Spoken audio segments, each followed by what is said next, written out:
Hi అండి. అందరికీ నమస్కారం. నేను మీ గీత. ఈ కథను రాసిన వారు మీనాక్షి శ్రీనివాస్ గారు. ప్రేమించు ప్రేమను పార్ట్ 4.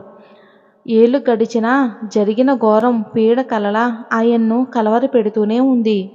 ఎవరి పాపమో లేక ఆ విధికే కన్ను కుట్టిందో సరదాగా సాగర్ డ్యాం చూసి తిరిగి వస్తుండగా తమ కారును పెద్ద ఇనుప కమ్మెలతో వస్తున్న లారీ గుద్దేసి తనతో పందెం వేసి కారు నడుపుతున్న భార్య, ముందు కూర్చున్న 12 ఏళ్ల కొడుకు అక్కడికక్కడే మరణించారు. వెనుక కూర్చున్న కూతురు తను మాత్రం చావు తప్పించుకుని కన్ను లొట్టయినట్టు అతి కష్టం మీద బ్రతికి బయటపడ్డారు.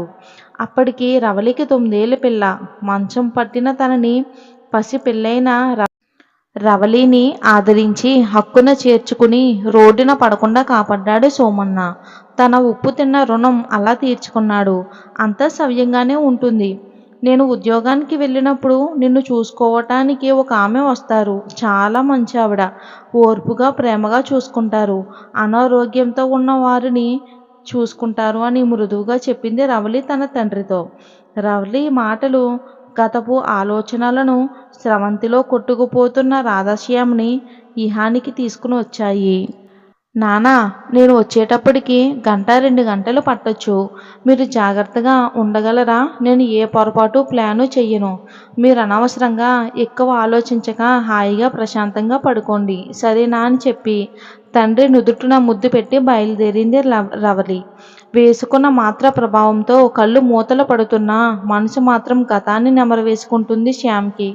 తన ఇల్లు ఆస్తూ పోయి కట్టు బట్టలతో ఉన్న తనను, చిన్నారి రవలిని సోమన్న తన ఊరికి తీసుకుని వెళ్ళిపోయాడు. అక్కడ తన రెక్కల కష్టంతో వాళ్ళకి ఏ ఇబ్బంది రాకుండా చూసుకున్నాడు.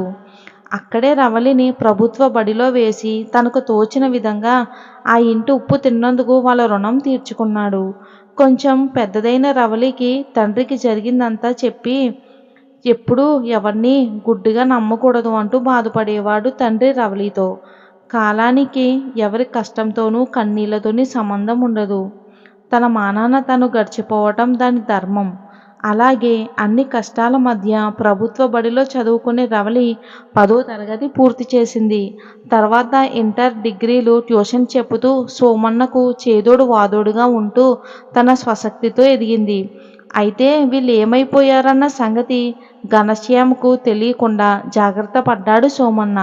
వాళ్ళను తన ఊరు చేర్చిన మరునాడు మళ్ళీ రాధేశ్యామ్ ఇంటికి వెళ్ళి వాళ్ళు లేని ఆ ఇంట్లో తను పని చెయ్యలేనని, ఎవరూ లేని తను ఏ కాశీకో రామేశ్వరానికో పోయి దైవ సన్నిధిలో గడుపుతానంటూ నమ్మబలికి తప్పించుకున్నాడు.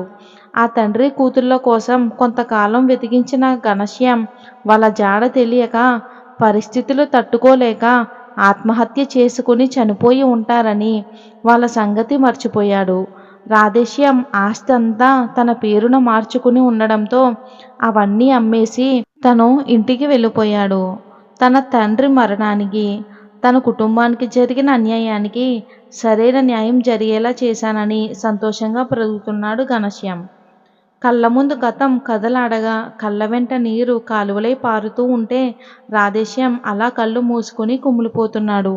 అలా ఆలోచనలోనే మాత్ర ప్రభావంతో నిద్రలోకి జారుకున్నాడు. రవలి తను హైదరాబాద్ రాగానే కొనుక్కున్న కొత్త యాక్టివాను శుభ్రంగా తుడుచుకుని ఓసారి మురుపంగా చూసుకుని బయలుదేరింది. సాత్వికంగా అమాయకంగా కనబడే ఆమె రూపానికి, బండి నడిపే వేగానికి ఎక్కడా పొంతన లేదు. రకరకాల వాహనాలతో సముద్రంలో ఉన్న ఆ ట్రాఫిక్ను ఛేదించుకుంటూ వెళ్ళిన ఆమె సుమారు 40 నిమిషాల తర్వాత మంచి రద్దీగా ఉండే బిజినెస్ ఏరియాలో ఉన్న 5 అంతస్తుల భవనం ముందు బండి ఆపింది రవలి. ఒకసారి ఆ భవనం మీద ఉన్న పేరును చూసుకుని సెల్లార్లోకి బండిని పోనిచ్చింది.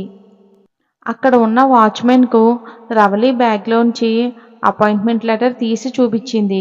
అది మాన్షా క్రియేషన్ డిజైనర్ వారు సీనియర్ డిజైనర్గా ఆమెకి ఇచ్చిన అపాయింట్మెంట్ లెటర్. అది చూసిన వాచ్మెన్ ఆమెను సగౌరవంగా లోపలికి వదిలాడు.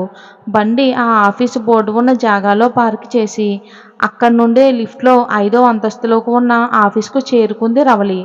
రిసెప్షన్లో ఆ లెటర్ చూపించగానే నవ్వుతూ వెల్కమ్ చెప్పింది రిసెప్షనిస్ట్ వాణి. తనే సిబ్బంది అందరి దగ్గరకు తీసుకుని వెళ్ళి పేరు పేరున పరిచయం చేసింది రవళిని. జాయిన్ అవుతున్నారా అన్న ప్రశ్నకు నో ఇంకా లేదు, జాయిన్ అవుతాను. ఈరోజు ఊరికే చూసి అందరినీ పరిచయం చేసుకుందామని వచ్చానని చెప్పింది. అరే ఈరోజు బాస్ ఇంకా రాలేదే, ఇప్పుడే కాల్ చేశారు తను రావడం ఆలస్యం అవుతుంది అని. ఈరోజు ఉన్న క్లయింట్స్ మీటింగ్స్ సీనియర్ డిజైనర్ సత్యసాన్ని అటెండ్ అవ్వమని చెప్పారని చెప్పింది వాణి. ఇట్స్ ఓకే, నేను ఎల్లుండి ఎటు జాయిన్ అవుతాను కదా, అప్పుడే కలుస్తాను. మరి పోనీ సత్యసాన్ని ఇప్పుడు కలవచ్చా అని అడిగింది రవళి. లేదు మేడం, ఆయనకు చాలా ఇంపార్టెంట్ మీటింగ్ ఉంది కదా, ఆ పనుల్లో బిజీగా ఉన్నారు. మీటింగ్ సమయం వరకు తనని అసలు డిస్టర్బ్ చేయొద్దని చెప్పారు అంది వాణి. ఓ సరేలేండి, ఎటు ఎల్లుండి జాయిన్ అవుతాను కదా, అప్పుడే కలుస్తాను. ఇంకేంటి సంగతులు, ఇక్కడ వర్క్ కల్చర్ ఎలా ఉంటుంది, బాస్ ఎలా ఉంటారు అని కుతూహలంగా అడిగింది రవళి. చాలా బాగుంటుంది మేడం, బాస్ కూడా చాలా ఫ్రెండ్లీగా సాఫ్ట్గా ఉంటారు. కానీ పని విషయంలో మాత్రం చాలా స్ట్రిక్ట్.